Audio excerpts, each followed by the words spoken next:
कुछ साल पहले मैंने फेसबुक पे एक पेज बनाया था, goodbye drugs and treat the disease with the help of nutrition.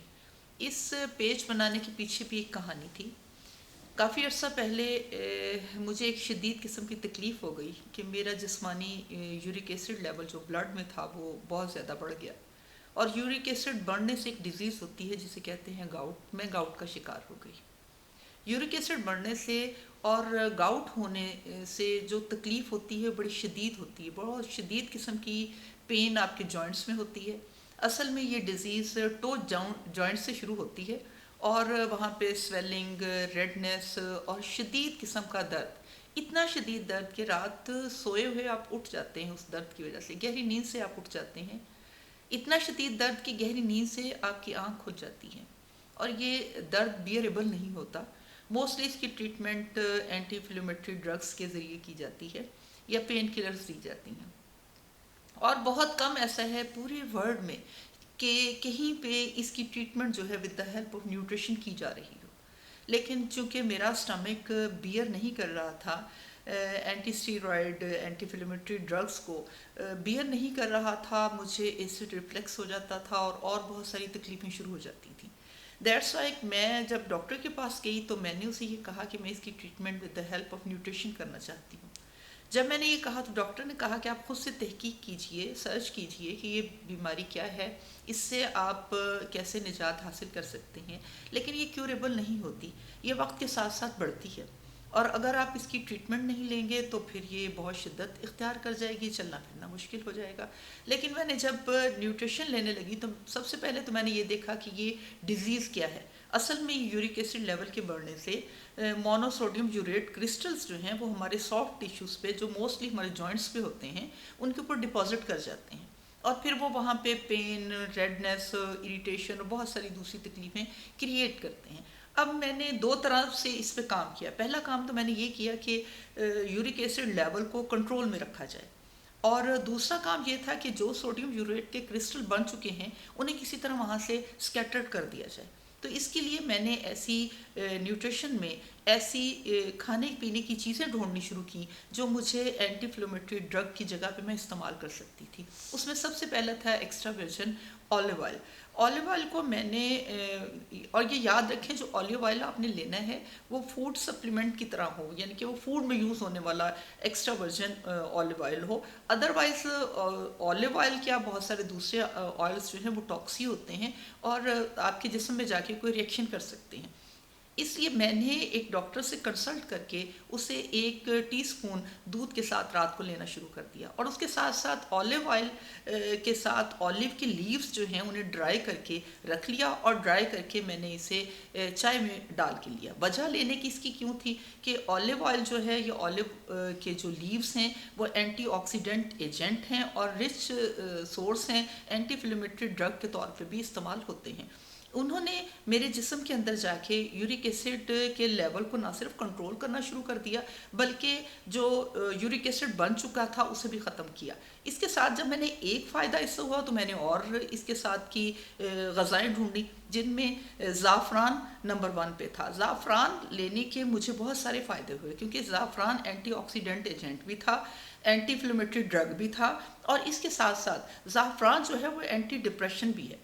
चूँकि इस मर्ज़ में आप इतनी शदीद तकलीफ़ में मुब्तला हो जाते हैं कि आपको इस तकलीफ़ की वजह से डिप्रेशन होने लगता है, तो वो डिप्रेशन भी रिलीव करता है। हमारे यहाँ मोस्टली इस ज़ाफ़रान को दूध में डाल के लिया जाता है और मैंने भी दूध में डाल के इसे लेना शुरू कर दिया। इसके साथ मैंने देखा कि अदरक का पानी या अदरक की चाय जो है वो भी मेरे लिए बहुत फ़ायदेमंद है क्योंकि अदरक जो है वो हमारे जिस्म के अंदर यूरिक एसिड लेवल को कंट्रोल करता है और एंटीऑक्सीडेंट एजेंट भी है। इसके साथ साथ मैंने फिग यूज़ की और ग़ज़ाइयत में ज़्यादातर मैंने एग, दूध से बने हुए प्रोडक्ट लेने शुरू किए, लेकिन कुछ एहतियातें भी की। मसलन सब्ज़ पत्तों वाली सब्ज़ियाँ मैंने नहीं ली और उसकी बजाय मैंने ऐसे फ्रूट्स लिए जिनके डार्क कलर थे, जैसे ब्लूबेरी है, स्ट्रॉबेरी है, इस तरह के फ्रूट्स लिए जिनके डार्क कलर थे और वो मेरे जिस्म के अंदर जाके यूरिक एसिड के बढ़े हुए लेवल को कंट्रोल करते थे। और मैंने पालक नहीं ली, गोभी नहीं खाई, जो कि रिच सोर्स है यूरिक एसिड लेवल को इंक्रीज़ करने का। इसके साथ साथ मैंने मीट से भी, ख़ास तौर पे जिसे हम कह लेते हैं अपनी ज़ुबान में कि बीफ से, बड़े गोश्त से परहेज़ करनी शुरू कर दी। और मैंने कोशिश की कि इसमें बर्ड का भी गोश्त ना लिया जाए, क्योंकि उसमें भी यूरिक एसिड लेवल खासा हाई होता है। और सिर्फ एक बचता था किसी हद तक सी फूड सारे को छोड़ के, कि फ़िश था कि किसी वक्त मैं फ़िश को इस्तेमाल कर लूँ। और जब मैंने ये सब कुछ लेना शुरू किया तो विदिन मंथ्स मैंने अपने आप को बेहतर पाया। और इस वक्त मैं आपके सामने हूँ। मेरे साथ के जो लोग यूरिक एसिड लेवल की वजह से डिस्टर्ब हुए थे, उन्होंने डाइट से इसकी ट्रीटमेंट नहीं ली, और यकीन करें वो आज भी मेडिसिन ले रहे हैं।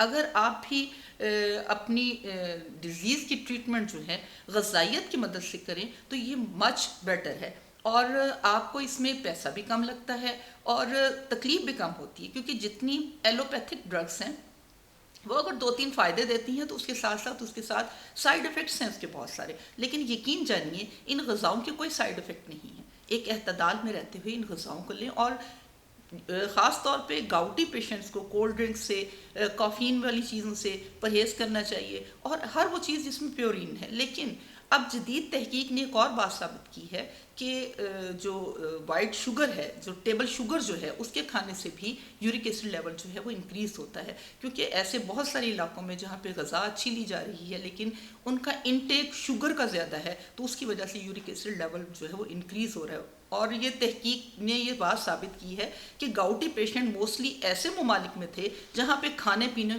का अफराद था, लोगों के पास पैसा बहुत था। लेकिन आस्ता आस्ता लोगों ने देखा कि ऐसे ममालिक में भी गाउट होने लगा जहाँ पे ऐसे लोग पाए जाते थे जिनके पास पहले ही ग़िज़ाइयत की कमी थी।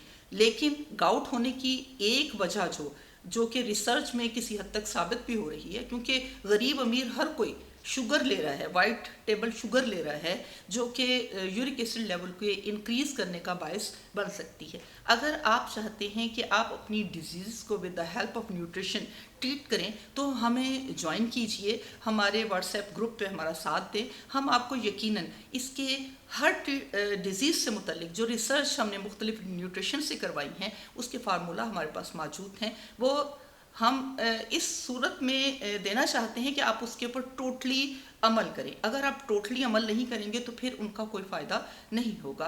तो मेरा ख्याल है कि आप इंशाल्लाह हमें ज्वाइन करेंगे और हमारी इस रिसर्च से फ़ायदा उठाएंगे।